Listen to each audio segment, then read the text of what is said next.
Alright, try natin i-connect ang Hero 12 dito sa intercon yung mic nya para hindi na ako bibili ng mic adapter.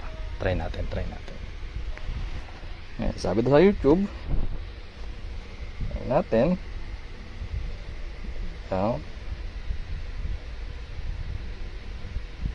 Back. Punta sa wireless connection on. Okay, naka-on na pala. Like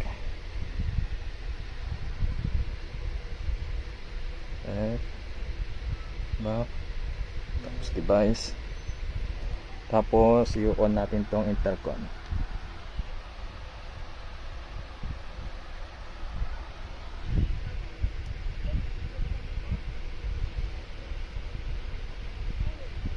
Yun, nag-pairing.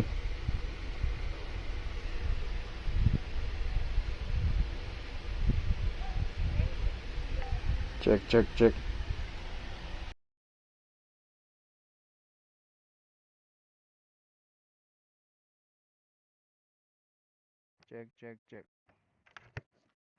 Alright, ito gamit ko intercon.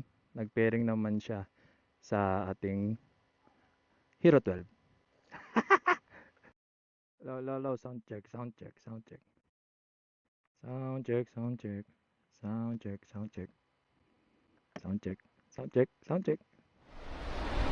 So, yun nga, lumabas ang nangyari sa connection is pag shutdown mo yung Hero 12, automatic mawawala din siyempre yung FX, yung microphone niya.